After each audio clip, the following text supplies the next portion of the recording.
حضرت عائشہ سے فرمایا عائشہ تم کیا کر لو؟ پردہ کر لو، پردہ کر لو۔ ہم کہتے ہیں جی پردے کی کیا ضرورت ہے، ہمارا دل صاف ہے۔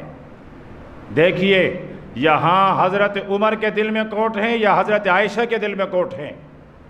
بتائیے، ہے دونوں کے کسی کے دل میں کوٹ ہیں؟ جن کی ایمان کی گواہی اللہ دے رہا ہے۔ صحابہ صرف مومن نہیں ہیں، صحابہ میرے اور آپ کے امت کے ایمان کے معیار ہیں۔ لیکن یہاں پیارے پیغمبر حضرت عائشہ سے فرماتے ہیں عائشہ تم پردے میں چلی جا۔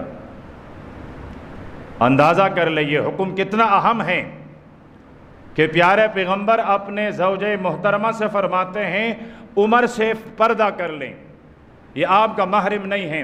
اور ہم کہتے ہیں جی یہ کوئی غیر تو نہیں ہے، یہ میرا چچا زاد بھائی ہے، یہ کوئی غیر تو نہیں ہے، یہ میرا ماموزاد بھائی ہے، نہیں نہیں یہ تو اپنا ہے جی، یہ تو خالہ زاد بھائی ہے، انہی سے تو پردہ ہے۔ پرایا آدمی جو آپ کا نہ آپ کا تایا زاد ہے، نہ چچا زاد ہے، نہ ماموزاد ہے، نہ خالہ زاد ہے، نہ کوئی اور زاد ہے، اس کا آپ کے گھر کے ساتھ کیا تعلق ہے؟ وہ تو گلی میں ملے گا، گلی سے چلا جائے گا، گھر میں تو یہی لوگ آئیں گے۔ تو شریعت نے انہی سے پردے کا حکم دیا ہے کہ ان سے پردہ کر لیں۔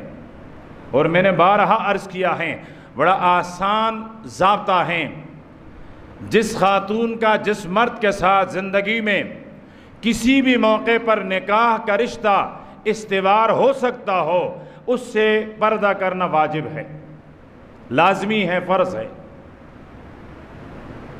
جس سے کسی خاتون کا نکاح کسی بھی وقت میں ہو سکے اس سے پردہ کرنا خاتون کے لیے بھی مرد کے لیے بھی یہ ضروری ہے۔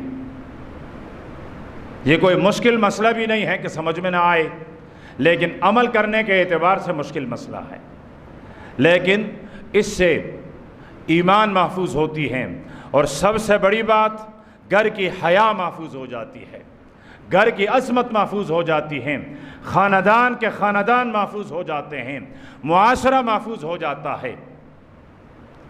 اس لیے میرے رب نے نماز کا حکم 700 دفعہ فرمایا، لیکن ایک ایک کر کے، اور پردے کے لیے میرے رب نے مکمل صورت نازل فرمائی ہے۔ تو میرے پیغمبر نے حضرت عائشہ سے فرمایا عائشہ تم پردے میں چلی جا۔